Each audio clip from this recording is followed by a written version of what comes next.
Jack London, Brown Wolf, Part 7. Wolf's face reddened, and the striking muscles of his arms and shoulders seemed to stiffen and grow tense. His wife fluttered apprehensively into the breach. "Maybe Mr. Miller is right," she said. "I'm afraid that he is. Wolf does seem to know him, and certainly he answers to the name of Brown. He made friends with him instantly, and you know that's something he never did with anybody before. Besides, look at the way he barked. He was just bursting with joy. Joy over what? Without doubt at finding Mr. Miller. Walt's striking muscles relaxed, and his shoulders seemed to droop with hopelessness. "I guess you are right, Madge," he said. "Wolf is not Wolf, but Brown, and he must belong to Mr. Miller."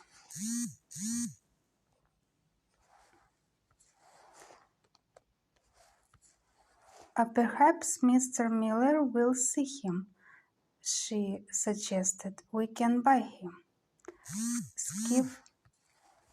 Skiff Miller shook his head, no longer belligerent, but kindly, quick to be generous in response to generousness. "I had 5 dogs," he said, casting about for the easiest way to temper his refusal. He was the leader. They was the crack team of Alaska. Nothing could touch 'em.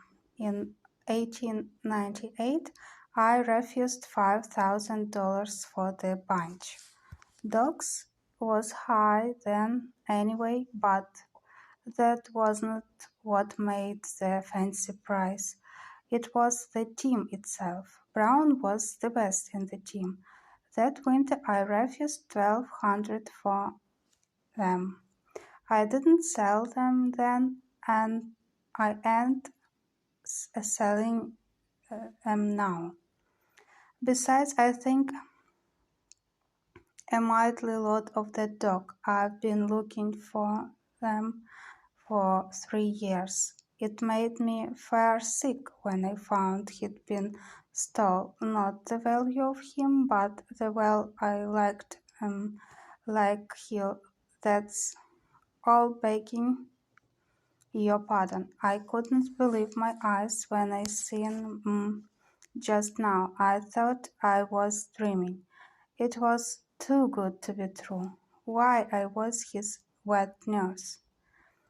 I put him to bed snug every night.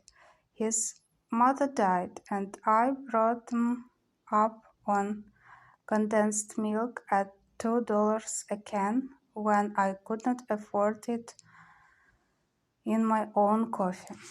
He never knew any mother but me. He used to suck my finger regular, the darn little cuss that finger right there. And Skiff Miller, too overwrought for speech, held up a forefinger for them to see.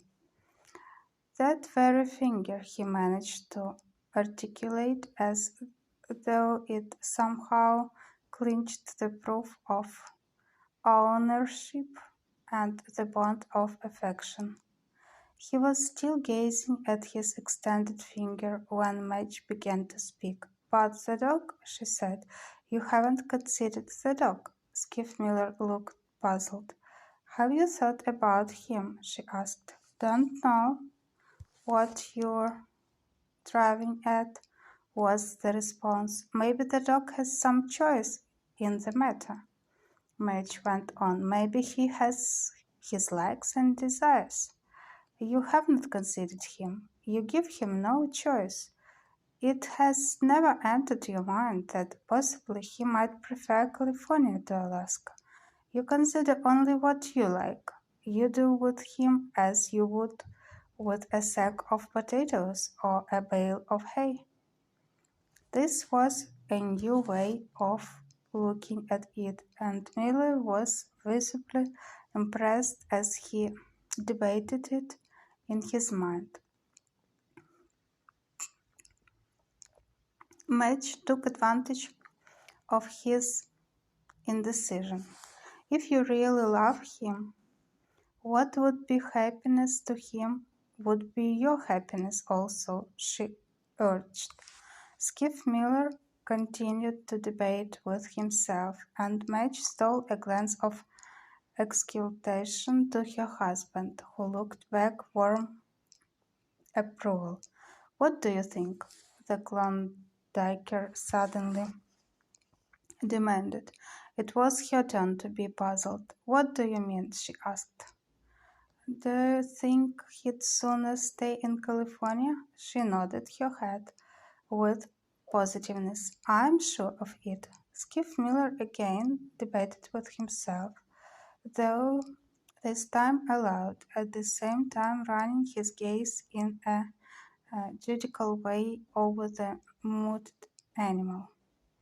"He was a good worker. He's done a heap of work for me. He never loved on me, and he was a joy dandy at hammering a raw team into shape. He's got ahead of him. He can do everything but talk.